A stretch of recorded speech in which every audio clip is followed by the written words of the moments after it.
Okay, good morning then, and final session of the week. So let's just have a review here. It's been a week where we've seen some pretty substantial. If you take the S&P chart on a daily here, we had a punchy start to the week, monster move higher on Monday, hung on to those gains on Tuesday. Another big, powerful move higher on Wednesday.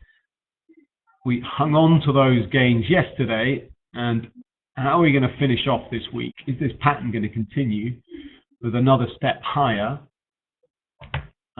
Personally, I would predict not. I think that rebound on Monday was remarkable, coming off the all-important 2000 handle.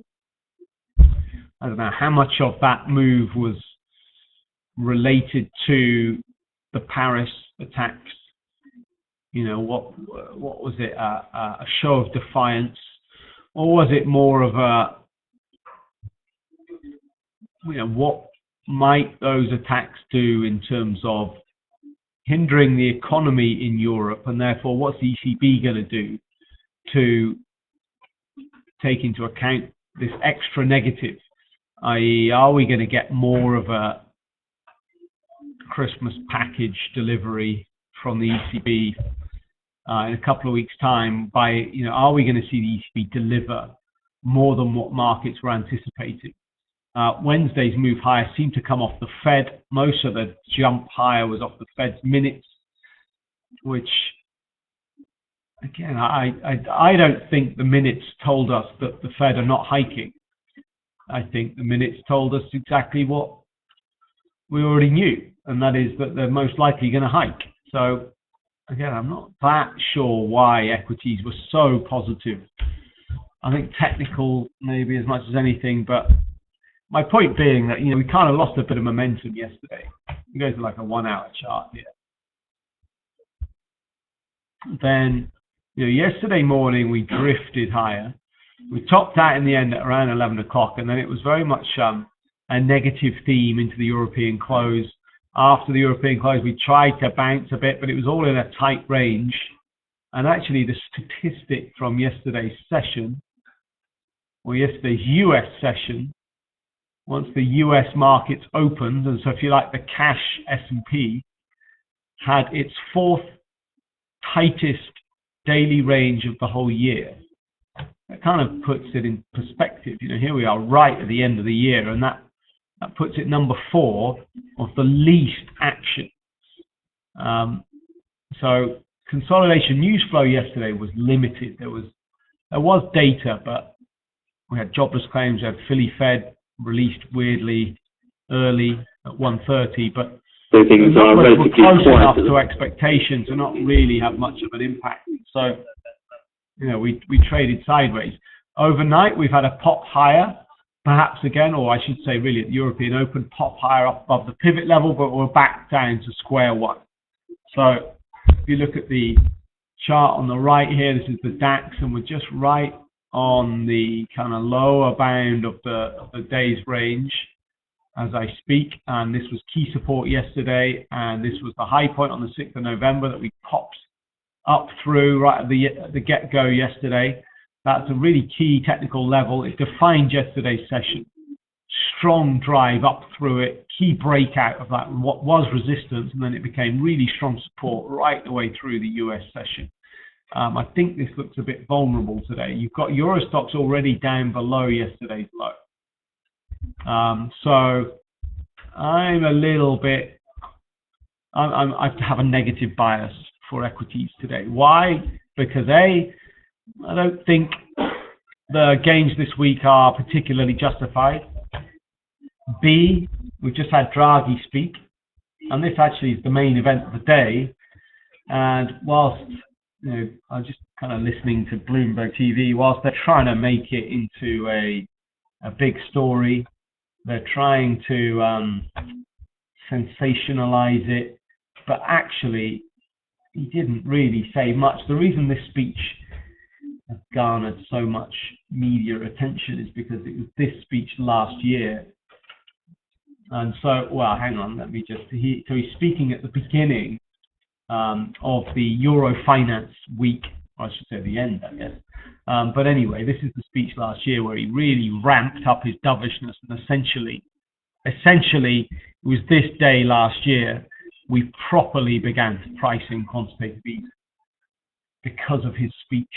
I think the media are making too much of what he's just said. I don't think he said anything. If anything, I would argue it's not quite as dovish as many want it to be. Because what he said, let me just, so he said the ECB will do what it needs in order to raise inflation. And so this is what the media are spinning. We'll do whatever we need.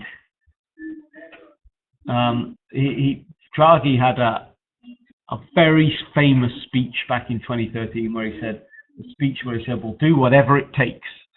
And he basically saved the Eurozone with this speech and his actions thereafter. And this speech here is, well, it's not we'll do whatever it takes, it's we'll do whatever is needed. And the media are trying to spin this as another, big Draghi moment. It's not that. He said, we'll do what is needed in order to raise inflation as quickly as possible. And then the most important thing for me is he said, the level at which the deposit rate resides can also bolster the transition of APP. I think my interpretation of that is Draghi telling us they're going to cut rates but not increase QE. I think he's trying to spin the situation that a deposit rate cut is also a boost for quantitative easing because it allows them, in theory, it allows there to be a larger pool of assets available for purchase. Remember that the ECB's bond buying program, the QE program, they're only able to buy bonds who have yields above the deposit rate, which is minus 0.2% at the moment. To get it in perspective, 40% of all existing German debt does not qualify for the QE program. 40% of their debt yields below minus 0.2%. So Draghi's saying, look, we'll just cut deposit rates, then, well, we'll be able to buy more of the German debt. Failing to realize, of course, that yields will drop. And so how much of this debt that's currently unavailable will actually become available is highly debatable. But I think that line he's just said is maybe him suggesting they're going to cut the deposit rate, and this in itself is a boost for QE because it means there's more assets available for purchase. What markets want isn't just a deposit rate cut where, fine, we might get a slight increase in the pool of available assets. We want a full-on increase in quantitative easing, the amount of money being spent. We don't want the pool of assets available to be made larger, but them only to carry on with 60 billion a month until September 2016. We want either them to extend the QE program now, promise to extend it beyond 2016 into 2017, or we want them to increase the amount of monthly purchases from 60 billion to something more than 60 billion. But of course, the problem there is the pool of available assets. Can it take, let's say, 70 billion, 80 billion euros a month, and for another year? We're not sure. So I don't know. For me, I don't think that was particularly dovish what Draghi said, even though the media will spin it that way. How have markets responded? And that's perhaps more of a guide rather than what the media and Bloomberg think. And I forget about that. This is what the Eurodollar has done. And this is the only market that's really responded in a dovish way, although we're retracing most of that already. Now, the Eurodollar was under pressure already this morning, breaking the pivot level, driving lower. If I go to a 10-minute chart, Draghi's comments came around about 8:15 is when we got the release of the text of his speech. What happened at 8:15? We dropped. The Eurodollar sold off, hit S1. Look where we're trading now. We're actually trading back to where we were trading before the text was released. So actually the euro, although it weakened initially, is already rebounded fully. So initially a dovish response in the FX market, but that's already been retraced.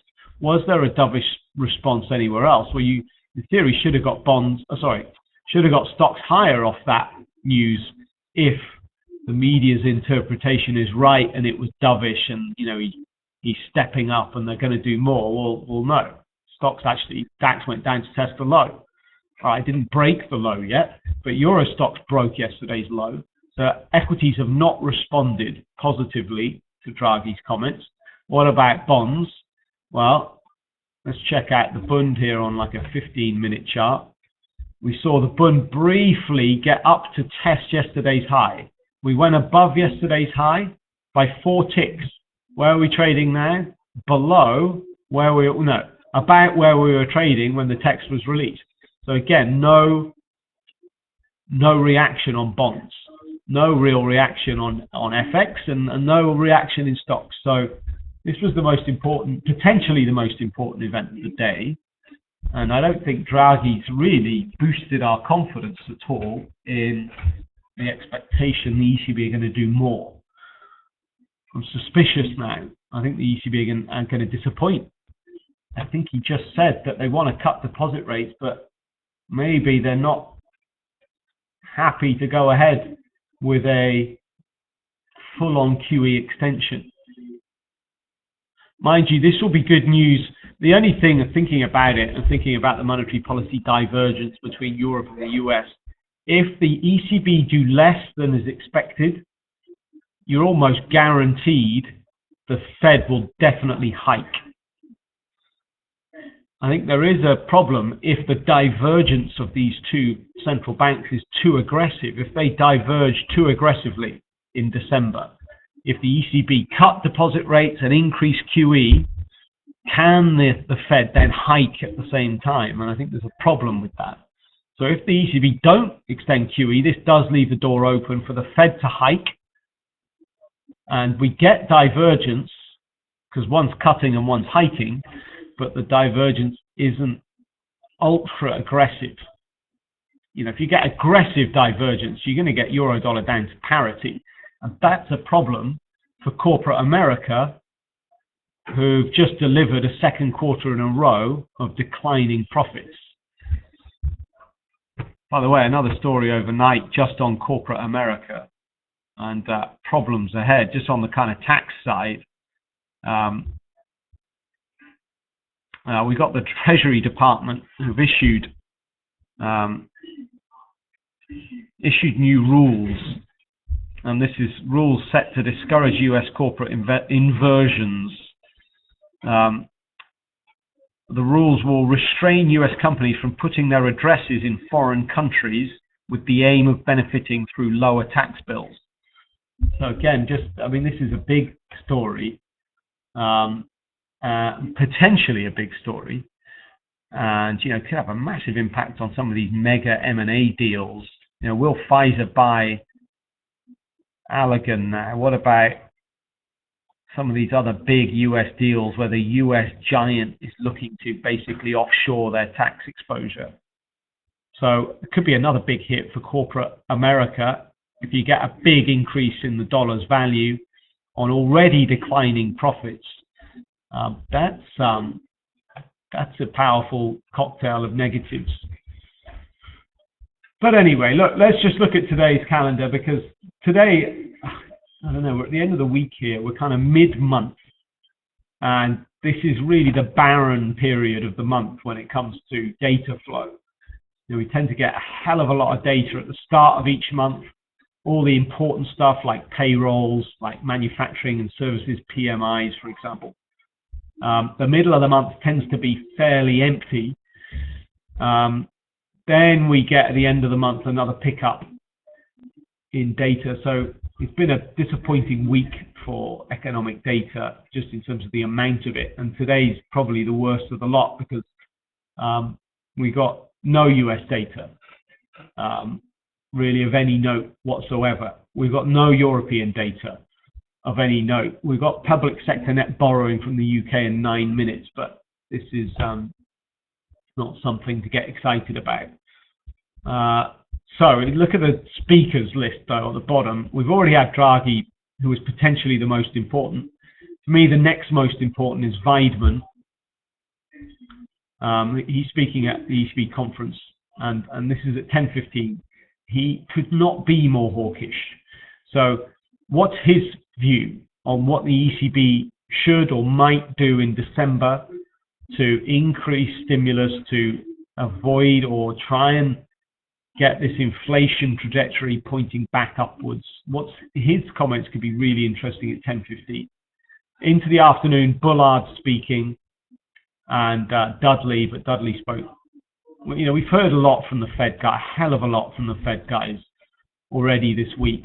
I'm not too much. I don't know what more can be added that's new. So for me, I think Weidmann's the only thing left on the calendar here today that looks of any interest. So bear that in mind, because you know you might get periods of the session that's slow. However, I think if equities do move to the downside, you know, we've had such a big week.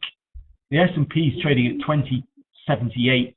We started the week at 2000. You know, it's been a big week to the upside. If we start getting some profit taking, let's say if the DAX breaks the low of the day, and if we get some momentum on the downside, it can be a big session, but it also could be pretty quiet. I think you've got to be very patient and understand news flow is going to be almost zero. I guess what I want to finish on is oil, because oil's another big market for the week. And so far, we've avoided $40 on the December contract. We go to the 1 hour time frame for the January contract now that we're trading. December expires today. What happens with oil? $42, really good barrier overnight. What happens today? You know, do we edge back to the lows? It's a triple bottom for the week now. Monday's low, 41.21. Wednesday's low, 41.29. Thursday's low, 41.25. Each time the rebound has been weaker. It's been, we got a descending wedge here. If I add the actual kind of trend line to this, we have a descending wedge, a week of lower highs, but a flat bottom. And if we get back down there, you know, how many times can this level, this December contract, $40, how many times can it survive being tested? So if oil gets down towards yesterday's low, this triple bottom, very interesting part of the session. If it gets down there, we might break the trend line, in which case, fine. You know, we can drive up and test yesterday's high. So I think today's going to be a technical session. I think we're going to need some technical breaches to get things moving. And if we don't get the technical breaches, it's going to be a very slow session. So look for the DAX on yesterday's low. Look for oil either breaking upwards of the trend line for the week or testing the low, this triple bottom. We need a technical break to get things moving, okay? In the absence of that, you've got to stay patient. Sit on your hands. All right, let's see. We've got UK data in 5 minutes, but enjoy the session. Thanks.